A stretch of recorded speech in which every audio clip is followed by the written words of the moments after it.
What's up YouTube, Erbwars here, back with another video, and in today's video I want to talk to you guys about the Atari XP cartridges that I just talked about not even a week ago in last episode. Now, they are finally here. They arrived, really cool packaging, and I just want to go over the games with you. So first we have Saboteur, in this nice box. Nice and shiny. Looks really good. Next we have Yar's Revenge. Or no, Yar's Return. Dummy. Look at that. And finally the game that I most anticipated, Aqua Adventure.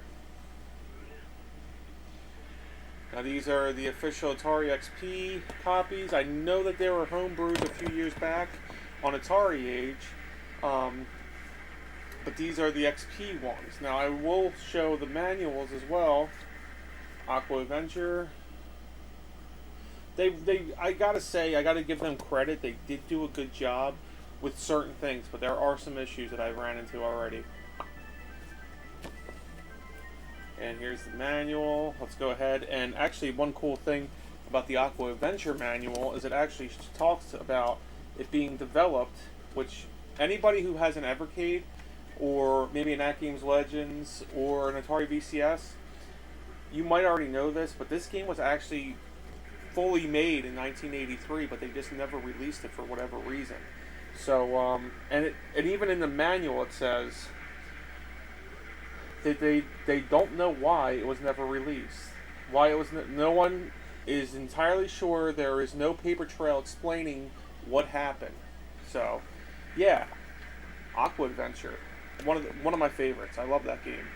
So here we got Yar's Return, Saboteur, but here's where we start to get into issues. And you're going to probably say I'm a little picky, but here's my Aqua Adventure. I don't know if the camera's going to pick up on that or not, guys, but there's two big bubbles. And I know it sounds really picky, and I kind of am being picky about it, but I was a little disappointed in that. I thought the quality should have been a little bit better there. I mean, the other games look fantastic. Of course, the game that I'm looking the most forward to looks like that. Now, granted, this is the fourth way I have to play these games, because I have them all on Evercade. They're all on the AtGames Legends. They are all on the VCS, which they did give us free codes for the VCS, so you didn't have to purchase them. That was part of it. But the major problem that I'm having, and I noticed that a few other people on Facebook, on Reddit, and on Twitter are having, is none of these cartridges are working in my Atari 2600.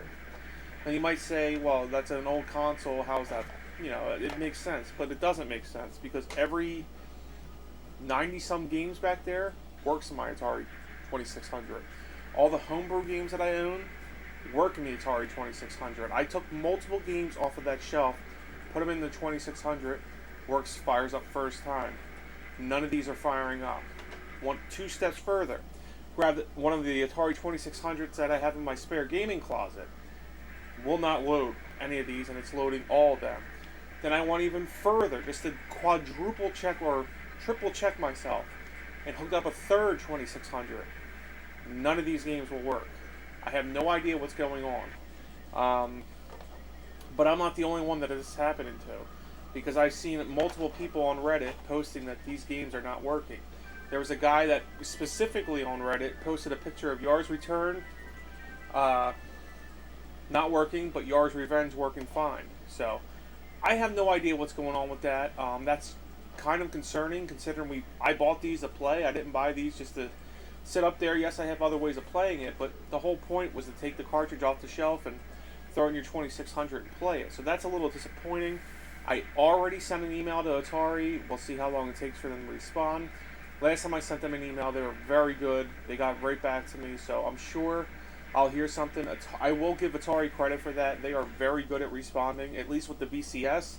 This is the Atari XP, so it is a different division.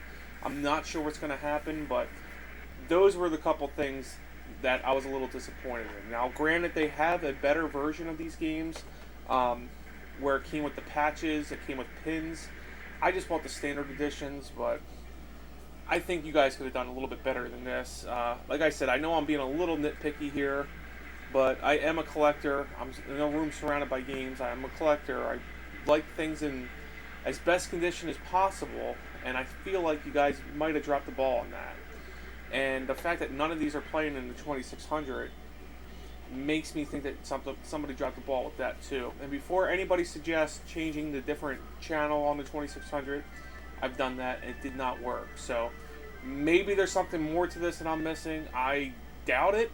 But anyways, guys, thank you so much for watching. Did anybody here pick up these cartridges?